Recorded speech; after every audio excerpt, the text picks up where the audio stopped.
क्या हाल है दोस्तों। आज हम आपको यहाँ पर क्लास 10th का जो हमारा चैप्टर 9 है उसके एक्सरसाइज 9.1 का क्वेश्चन नंबर 11 को सॉल्व कराएंगे। ठीक है दोस्तों, मेरा यार जरा गला बैठा हुआ है, उससे कोई दिक्कत नहीं होनी चाहिए क्योंकि साउंड मेरा क्लियर होगा।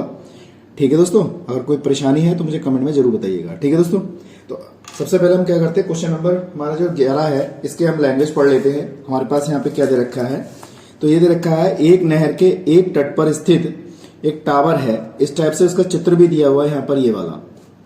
तो यहाँ पर क्या है, एक टावर दे रखा है ये वाला, और एक नहर पर किनारे पर स्थित दे रखा है। तो टावर के ठीक सामने दूसरे तट पर, यानी कि जैसे गंगा कोई किनारा होता है, उसका दूसरी तरफ जो तट है ये वाला, ठीक है, ठीक सामने दूसरे तट पर स्थित अन्य बिंदु से टावर के शिखर का उन्नयन कोण कितना है, 60 डिग्री है।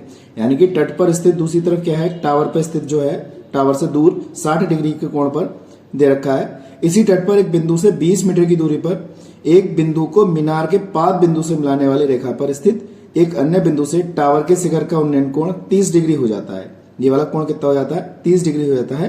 कितनी दूरी पर, 20 मीटर दूरी पर। यानी कि अगर देखा जाए तो ये नहर है हमारे पास, इस नहर के एक तरफ तो टावर लगा हुआ है और दूसरी तरफ जो है एक बिंदु है जो 60 का कोण बनाता है। उसी से 20 मीटर की दूरी पर कोण जो है वो 30 डिग्री बन जाता है।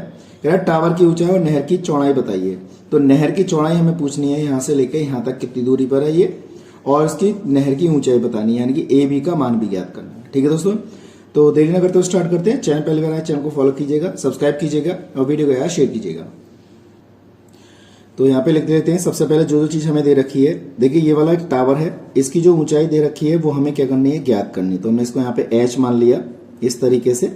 ये वाला जो कोण है वो 60 डिग्री मान रखा है, उसने दिया हुआ है। और ये वाला जो है यहां से लेकर यहां तक जो नहर की चौड़ाई पूछ रहा है वो पूछ रहा है, यहां से पूछ रहा है। ये हमारे पास x दे रखा है और ये जो रखा है 20 मीटर दूरी पर हमें दे रखी है, और इसके साथ जो कोण बनना है वो 30 डिग्री बनना है। अब इनके नाम देना चाहें तो नाम डाल सकते हैं हम। यहाँ पर नाम डालना जरूरी है क्योंकि नाम डालने जरूरी है। अब यहाँ पे मैंने क्या, a, ये हमारे पास कितना है b, ये हमारे पास c, और ये हमारे पास क्या है d। इस तरीके से लिख लिया। अब इसके आधार पर हम क्या करेंगे, सॉल्व करते हुए चलते हैं। देखिए दोस्तों, सबसे पहले हम ये वाला ट्रायंगल के जो दे रखे हैं मान उसको लिख लेते हैं। देखिए हमारे पास डीसी भुजा दे रखी है, डीसी का मान हमें ज्ञात करना है, एच मीटर ज्ञात करना है। बीसी भुजा है हमारे पास, इसको हमने एक्स माना है, तो यहाँ पे इसको हम क्या करेंगे, एक्स मानेंगे। तो ये चीज भी हमें ज्ञात करनी है। और हमारे पास ए बी की दूरी जो दे रखी है वो कितनी दे रखी है, 20 मीटर दे रखी है, यहां से लेके यहां तक। अगर ध्यान से देखें तो ये यहां से लेके यहां तक जो है ये पूरी दूरी हो जाएगी 20 प्लस कितना x हो जाएगी, यानी कि AC का मान हमारे पास हो जाएगा 20 प्लस x मीटर हो जाएगा। ठीक, तो और इनके कोण दे रखे हैं। इसका जो कोण दे रखा है लिखना चाहें तो लिख सकते हैं DAC बराबर कितना है, 30 डिग्री दे रखा है। ऐसे ही अगर हम ये वाला लिखना चाहें तो लिख सकते हैं DBC बराबर कितना दे रखा है, 60 डिग्री दे रखा है। ऐसे हम इसको सॉल्व करेंगे। ठीक है, अब हमारे पास जो चीज दे रखी है वो हमने सब लिख लिया। नोट करते हैं। सबसे पहले हम त्रिभुज निकालते हैं। ये वाला कौन सा त्रिभुज होगा, DBC में। तो यहाँ पे लिख लेते हैं त्रिभुज DBC में। हमने इसको ट्रायंगल में रूप में लिखा। और हमारे पास क्या आ जाएगा, यहाँ पर देखिए लंब आधार होता है, लंब बटे आधार। तो यहाँ पे tan का प्रयोग करेंगे तो tan 60 बराबर लंब कितना है हमारे पास, यहाँ पर DC है, और आधार कितना हमारे पास यहाँ पे BC है। इस तरीके से लिखा। और बाकी लिखने के बाद इसको बस आपको सॉल्व भी करना है। DC का मान कितना है यहाँ पर हमारे पास, ये हो जाएगा tan 60। tan 60 बराबर कितना हो जाएगा, DC का मान हमारे पास कितना दे रखा है, h दे रखा है, और BC का मान हमारे पास कितना है, x है। tan 60 का मान कितना होता है, √3 होता है, और h अपॉन कितना x। अब हमें h भी ज्ञात करना है, x भी ज्ञात करना है, तो क्रॉस मल्टीपल कर लेते हैं। तो x बराबर कितना हो जाएगा, h अपॉन √3। तो समीकरण नंबर हमने क्या किया, इसको 1 मान लिया। ठीक, इसी प्रकार से हम दूसरा ट्रायंगल पकड़ते हैं। दूसरा ट्रायंगल हमारे पास कौन सा हो जाएगा, ये आ जाएगा DAC में। तो ये पकड़ लेते हैं। इसके साथ कोण कितना बनना है हमारा, 30 डिग्री का कोण बनना है, वो लिखेंगे। तो त्रिभुज DAC में हमने लिख लिया। अब हमारे पास कितना है यहाँ पर, देखिए ये हो जाएगा tan 30 डिग्री बराबर लंब बटे आधार। तो h हो जाएगा, आधार कितना हो जाएगा, 20 प्लस x हो जाएगा। tan 30 का मान 1 अपॉन √3 होता है, हमने लिखा। यहाँ पे h अपॉन कितना, 20 प्लस x हो जाएगा। क्रॉस मल्टीपल करेंगे इसकी इससे और इसकी इससे, तो यहाँ पे हो जाएगा 20 प्लस x बराबर h√3। इस तरीके से हमने इसको लिख लिया। अब 20 प्लस x बराबर h√3 है। अगर हम देखें तो समीकरण हमारे 2 आ गई।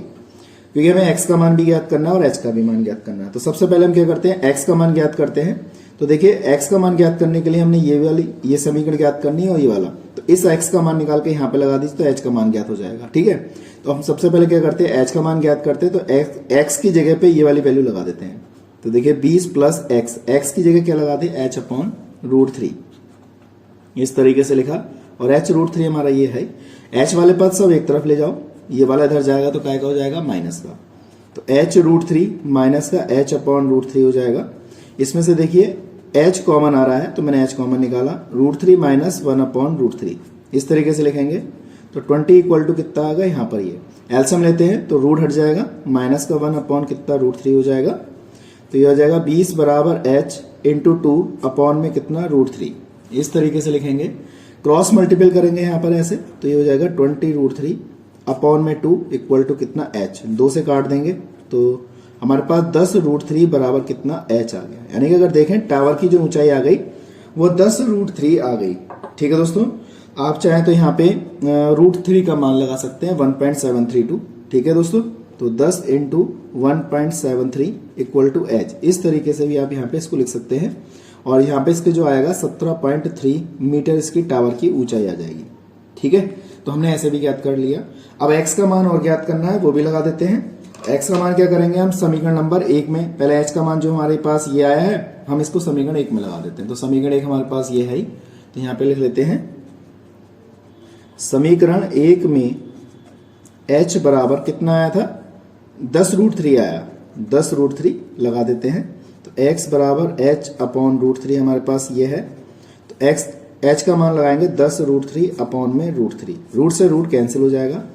x बराबर हमारे पास क्या बचा, 10 मीटर, यानी कि नहर की जो लंबाई है, चौड़ाई है मतलब, वो कितनी है, 10 मीटर। और जो टावर की ऊंचाई है वो कितनी है, 17.3 मीटर, या 10√3 ये भी लिख सकते हैं। ठीक है, मैं समझता हूँ आपको अच्छी तरह समझ में आ गया होगा। इस टाइप के सवाल जो है पेपर में पूछे जा सकते हैं, तो इनको प्रैक्टिस करिएगा, इग्नोर नहीं करना है। ठीक है दोस्तों, और वीडियो को ज़्यादा शेयर कीजिएगा। तो आज के लिए इतना ही, नेक्स्ट वीडियो में मिलते हैं ऐसे इंटरेस्टिंग क्वेश्चनों के साथ। जय हिंद, जय भारत।